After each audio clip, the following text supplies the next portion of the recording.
Hello, everyone, and thank you for coming back to Deb Chanel's 48th World, where we do reviews. Don't forget to definitely watch my videos, tell people about my videos, share my videos, like and comment under my videos, as well as subscribe. I really would appreciate it.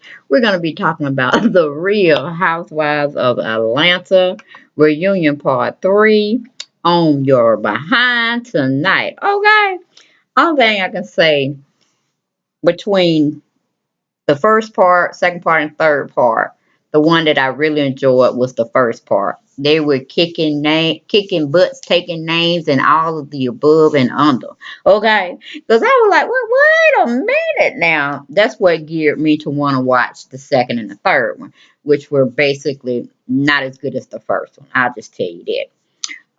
This particular one, season 10, reunion part 3, was all about Kim showing her racist ass to the world. And if people don't think she racist, they need to definitely look at part 3 reunion and get some clarification because she just did not make any sense. And then at the end of the taping, she wanted to talk in the woman's bathroom, a women's bathroom, where Andy had to take a camera person in there and talk to her because she was just being totally hysterical. She wanted to know why Andy didn't have no cue cards with some more better questions and light questions. Why were the questions attacking her? Why was she sitting on a platform with these other African American women? She's the only white woman there and getting all of the heat. And I like Kim. How long have you been a part of the Real Housewives? You knew what you were getting into. You knew you were going to be filming with predominantly black women, okay, that you wanted to be around through all your Ace Boone Coons at the time. You know, when y'all first started the season 1 of Real Housewives of Atlanta. So now you want to have amnesia, like you're forced to be in this situation, or far as taping around these women who feel they're all jealous of you. I like Kim. Kim, who's playing the race card now, baby girl? Who's playing the race card now? But just to get into the different scenes that I thought were relevant, we'll just go like that. I had 3 awards to give out tonight. Yes, I did. Okay, because I can do that on my show. All right. The first award we have basically is the Empty Headed Persons Award. And of course, that award goes to Kim Zolciak Biermann because she don't even have a clue. She is so white privileged, it doesn't make any sense. Okay, she's the definition textbook of white privilege. Okay, and she just to be so smart to be a nurse, but yet so dumb to be a human being. I just can't with Kim. I really can't. She doesn't even know what she's saying half the time and trying to prove a point.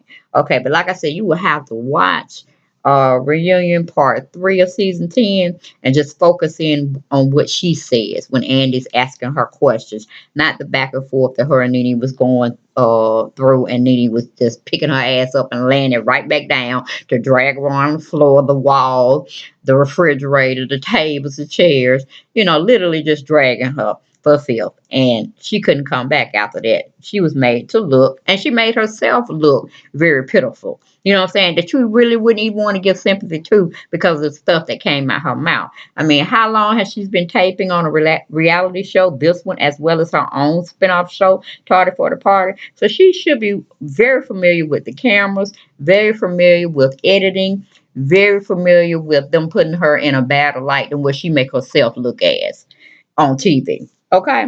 Then we have the most valuable player award for, I'm gonna say, for 1, 2, and 3, because she was picking up and laying them down. That was Nene Leakes, honey. She was. I can get back to see why I liked her, why I like her on the show, because she can own her shit. She backpedal a little bit, but then she tries to clear it up. I mean, don't get me wrong. She do her little line, and she forgets they're gonna have table footage that they're gonna edit after reunion and put the truth on in now. So sometimes I think all of these ladies forget what they said and done while they're taping and know it's gonna come back. Okay, because Sheree Whitfield just had amnesia totally this season. Okay, and on all 3 parts of the reunion.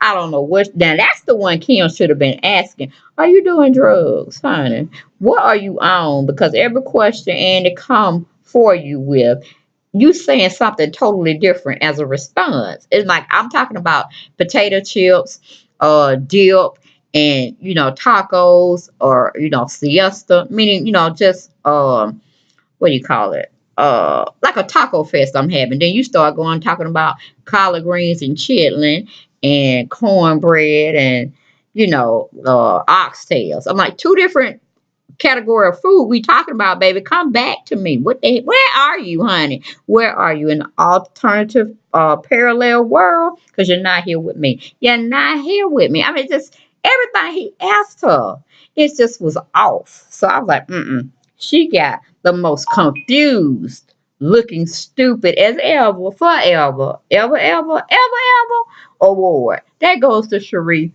Whitfield. Okay, I'm glad to see her not being asked back, as well as Kim Zolciak, because we've been knew that through social media after it was after the ladies finished their reunion taping for season 10. It dropped out that people had letters stating they were coming back, and then you had the ones that weren't coming back that did not receive letters. So that was Bone Collector, because Bone Collector couldn't even keep her job with coming back, putting dirt out on the table for people to talk about. I was like, this is just too much. But let's go on and get into season 10 reunion part 3, or what I thought was something to talk about.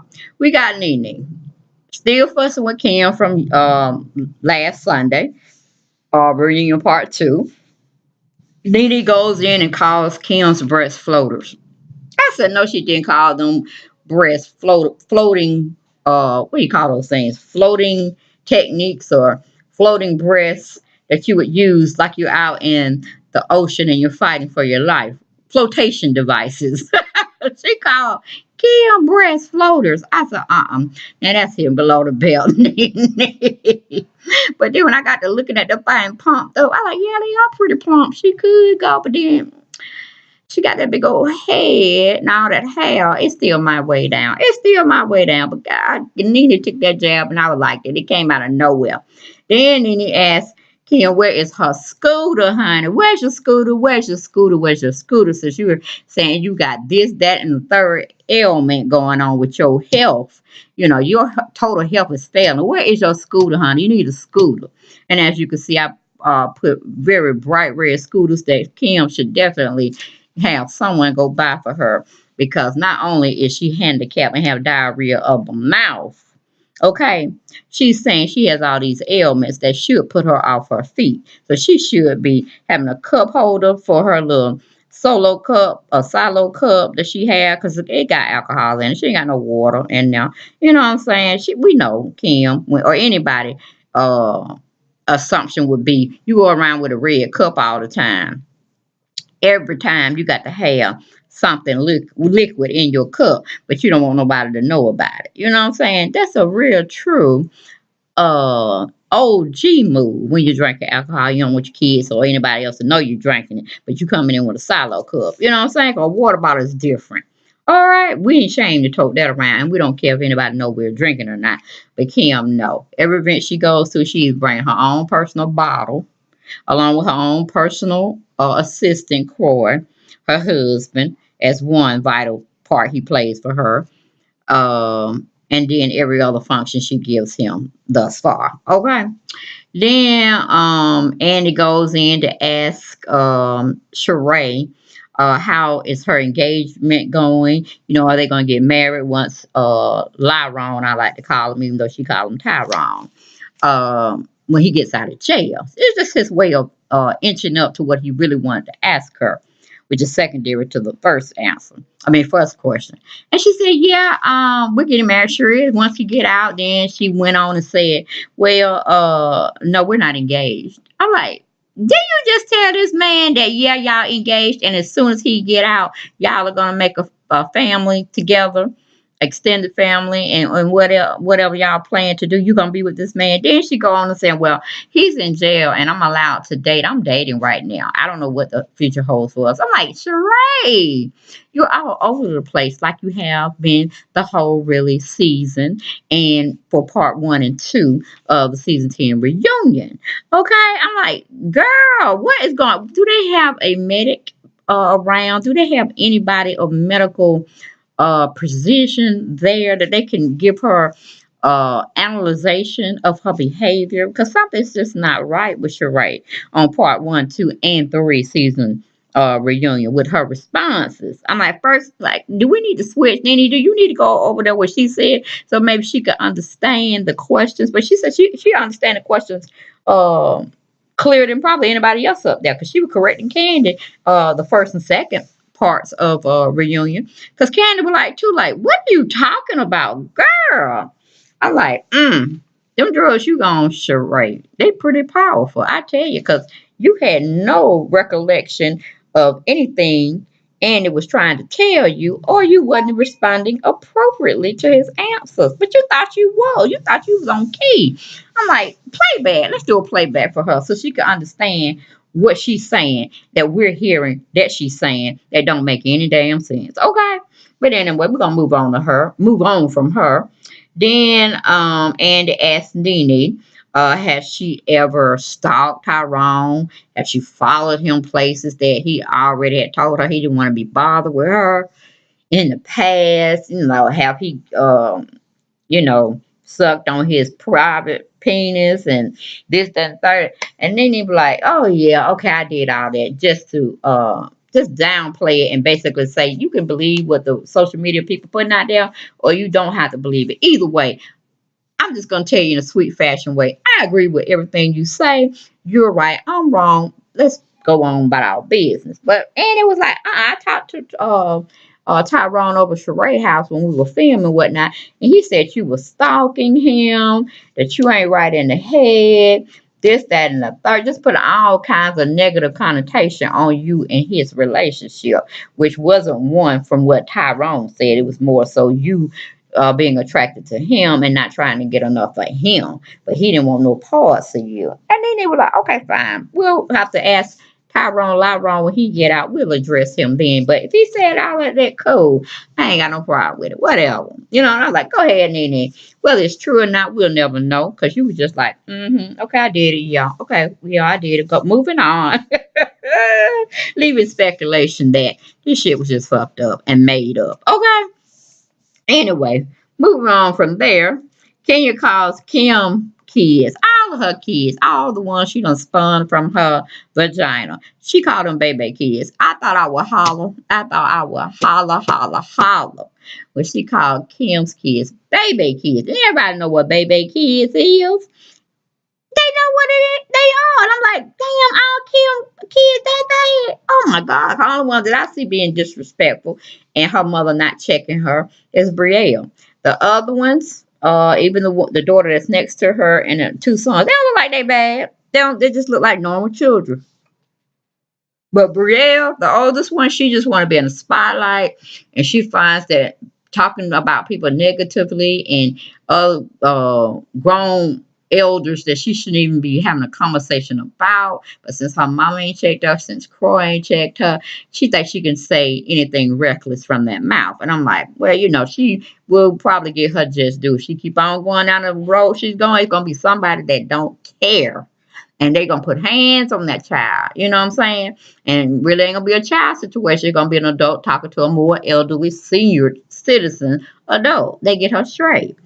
And it's just gonna be what it is because she's too controlling. She's not being respectful with her words and her actions and her demeanor, and her mother is not checking her.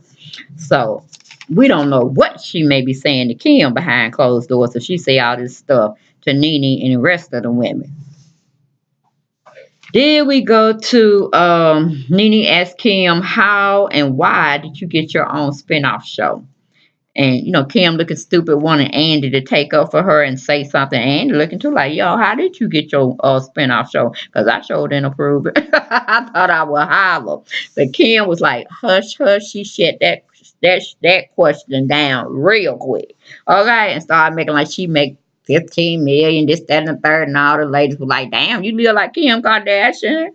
You look like the Kardashian family now. You can just go out there and just plop down 20 grand on just eating at a restaurant with your entourage. You got that kind of money, girl. So they all knew Kim's just full of crap, just full of crap. And then we have the point where Kenya calls Kim Brielle a hoe, a garden tool, and taking right after her mama. And then, Kim want to get up all in an uproar and this, that, and the third. And I'm like, Lord have mercy. Kim, stop acting the way you're acting. Then your daughter won't emulate you, thinking she could do the same thing and get away with it. Because it's not going to be that type of situation. Okay? These ladies know on Real Housewives of Atlanta, they ain't finna put money aside to come get them out of jail and damage their reputation. They ain't finna do it. And evidently, you ain't trying to do it either, Kim, because you waiting for them to sit and make that false move and put hands on you so you can be like, oh, I'm going to have to charge somebody with aggravated assault because I fear for my life. This, that, that. You're going to paint a real good picture, but you're going to forget and leave out the stuff that led up to that, all the stuff that you were a part of negatively. Then we got Kim calls all the ladies on the couch with her jealous. They jealous of Croy. They jealous of how Croy treats her. They jealous of her life. They jealous of her spinoff shows, how popular she is over than them. And I'm like, girl, got kicked out, asked to leave off of Real Housewives of Atlanta twice. You tried to come back to retrieve your peace, but they snatched it right out your hand once again. I'm like, Kim and Sheree, give it up. Go back and do whatever y'all were doing prior to being asked to come back on the show, thinking y'all could provide it or bring some spice in. Because basically, y'all just really made yourselves a little more stupider than when you had left previously. And you don't got extra negativity put on you by you definitely not receiving peaches. Okay? You're just spectators, as Candy would put it. Sitting on the sideline like the rest of us, ratchet people. Okay? Then we have the situation where we got John Legend agrees with Nene how Kim would say such an awful thing on social media and then try to pull it back like it wasn't meant to be that way. Like she was saying, what does Brielle have to do to get her hands on some John Legend tickets? Do she have to suck somebody's penis or what? I mean, anything you should have said. Do I have to suck somebody's penis so my daughter can have some John Legend tickets? I mean, and Chris Teigen, on the interview, Watch What Happened Live, she had both of them on the show, and John was sitting in the audience, and it was asking her that question or whatever. And she like, I didn't know what to say because, yes, me and Kim are friends. I wanted to say that to put that on record. But I just didn't know what to say because I don't want no Real Housewives of Atlanta women coming from me. I'm like, nah, honey, you don't want that rap. You don't want it. Because even John couldn't take up for you. No, you don't know how to read. You don't know how to get on a black woman and put them in their place correctly. Maybe some time with more black women in your life. This, that, and the third. Maybe you can form a relationship where you can say certain things. They're like, nah, she OG. She know where everything coming from. We know where she coming from. They good people. We gonna pull them in the fold. You know what I'm saying? But don't be saying certain things because that's only something that particular race can say and not find offense in it. Okay? But so Kim was trying to shy away, but she didn't want to let Kim out there hanging by herself. So she did let everybody know that's sitting on the sideline watching this stuff go down that year. Her and Kim do chat and they, do converse and spend time with one another. So I'm like, okay, that was never the question. But my thing was, if Chris Teigen knew she was coming in town in Atlanta, where you live, reside, Kim, shouldn't a conversation would have come about where she was saying, I'm going to be at his concert and you and whoever in your household want to come and ride along with me so me and you can catch up. While they looking at the concert, we can be talking about this, that, and the third. If they're real John Legend fans, fanatics, and they want to see his concert free of charge, of course, because we buddies. We got it like that. Don't you think Chris would have been a little bit forthcoming saying, hey, I'm in town. I'm rolling up. We're going to send you a limo. I'm going to be in it. Come on so we can roll to this concert, my baby concert, and we just chill out, hang. That would be more appropriate if you're so-called friends. It's not something you would tweet asking, begging for some tickets. You see what I'm saying? Then try to say, oh, you didn't mean it in that way. Like we supposed to know what's coming out your mouth. We should know the meaning or how you should have said or responded to it. I'm like, Kim, give me a freaking break. Woo, I'm so sick of you. And I'm glad you don't have a peach. You won't be coming in taping as a friend of somebody or nothing. Because Andy was right. If you didn't trick Portia in calling your child a hoe, and Corey looked like he was kind of like taken back when you said it, just because of the expression on his face when they roll playback of old clips. But you didn't check Portia. And then Portia said, blame it on the Henny. I was drunk. I didn't come looking for y'all. Y'all came looking for me, trying to drop key in my door. And this is what I said, and I ain't taking it back. Okay. So you ain't gonna get her straight while y'all filming, but you want to get Nene straight and anybody else that want to come for your child.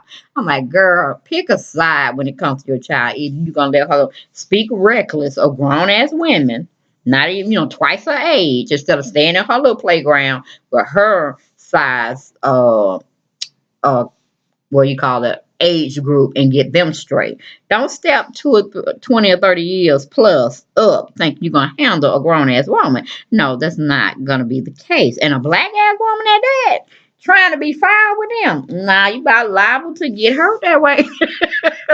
And I mean verbally, okay? Because ain't nobody got time to be fussing with nobody else's kids. We'll take it up with the parent that's raising. That's how we get down as grown adults. We got time for kids. If you ain't close to my digits by 5 years or over, or you're my age, I ain't got time to talk to you. You somebody else's child. Let me talk to your mother or your father, okay? That's what I need to do. So Nene was on point all day, every day, trying to shut them both down. And she said her and Kim will never, ever, not in this lifetime either, we'll be friends, okay? Nene said, no, no, double, triple no. Not gonna happen. You lie too much. And if anybody's jealous of anybody, you're jealous of all these women on this platform. That's what you got. And then I was like, let me think about that. But then Kim proved it right at the end of the show when everything was taped. She gonna be mad at Andy, wanting to talk to him about why he put her in the hot seat, why he asked all these negative comments at her.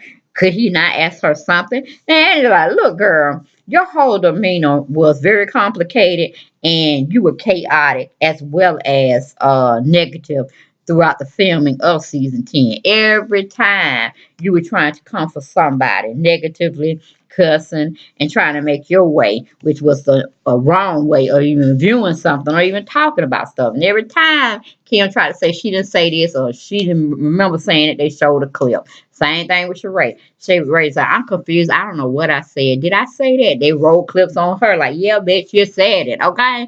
You said it. So don't try to come for them when you came for them initially and they're finding out about it and they checking your behind. Okay? Why y'all, meaning you, Sheree and Kim were playing chess. The other women was playing checkers on y'all behinds. Okay? They were checking y'all, checkmating y'all, and putting y'all out to dry. So that we see why. I don't know. And it kind of dropped a little hint that maybe Marlo might be picking up one of y'all peaches. Okay? But, like I said, I don't know what Marlo is. She would seem like a more, have a role of a bone collector again. But I'm like, Marlo is kind of like too far from them that she would want to actually give us something of substance to hold on to her character. So I don't know. I think she might need to continue being a friend of the show, but no, we need somebody new and improved and ready to be able to stand in their shit when they dropping bullets everywhere, or spraying bullets, because Sheree tried to do it, but she lost energy and focus towards the end of season 10, like the last 4 or 5 episodes. She was like, well, this bone collector thing is being a little too hard, because I don't know what to do, because she was just one-sided, or maybe somebody had peep game on her saying you don't need to work too hard because they ain't picking you up for next season. So she started just saying, forget this. It's just going to be what it is. I don't care. I'm going to say in and everything. If it don't make sense to the people or to Andy and film crew when they're taping me, so what? You ain't having me back. So I don't have nothing to lose. Okay? Y'all just got my hopes up high. Gonna try to get my house out of foreclosure, trying to get it on an even keel where I can live in it. Now y'all trying to take shit from me. I said, girl, they trying to take everything from you. Cause you just didn't hold your weight. You promised them a good storyline and it turned out to be a bunch of shit. You know, no factual things played out. You know, you saying this man was in jail, gonna be out in a couple of months. That's not gonna be true. He gonna be out in something like 4 more years. They can't take with him being in jail. They can't put him in some type of solitary confinement where they can go and see him in jail to tape. Oh, that's a no go. And the storyline with you taking a call from a convict in jail by the telephone, this is not working for them. It's not working for them because you're giving them 5 minutes when they paying you what 100 grand or something a season. I'm like, no, I will get tired of the storyline too. I want to see him up in an orange suit. I want to see him with them flip flops on, whatever. The day in the life of a convict, something to that effect. But I like Sheree, you don't have anything. I'm glad to see you go. Pay more attention to yourself and your surroundings and your kids. Okay.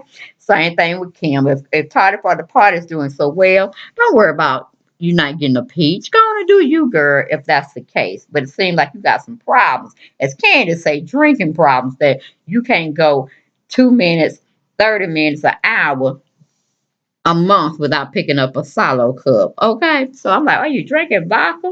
Are you drinking Hennessy? What are you drinking in that cup, girl? Oh, so glad to see you come and go. So I don't know basically what they're gonna do with the other women. Seems like Barbara gonna do what they want to do, and they're gonna just keep getting us with each episode, trying to spice it up here and there, just to bait us to come to, the show and try to look at it. But it is what it is. Okay, that's my part, my take, my preview or review of the Real Housewives of Atlanta season 10 reunion part 3. All right, guys, y'all hold it down. I'll get with y'all again with something special. I hope something more spicier to talk about. Just don't know what it is at this time. Okay, but y'all definitely keep subscribing to my channel. Tell people about my channel. And let's try to get to this 2,000, which I should have been and would have got if I stay consistent with my taping. Okay, but I'm gonna try to do better. But it just is what it is. And also go to pineapplelondon25 at gmail.com and take a look at my daughter's new entrepreneur venture. I'm sure y'all know her, Starr Kraziness. If y'all don't know, check her out. I don't know if she got her information in my dialogue box, but y'all know her, Starr Kraziness. She's hitting hard over there, and she started her own business, and I'm very, very proud of her. So, yeah, try to support her in all her endeavors if you can, if you like, if you don't, or whatever. you know, it's up to you. Free will is a mighty good thing. Okay, y'all be blessed. Take care of yourselves. Love on yourselves, and I'll talk to you soon for something. Bye bye.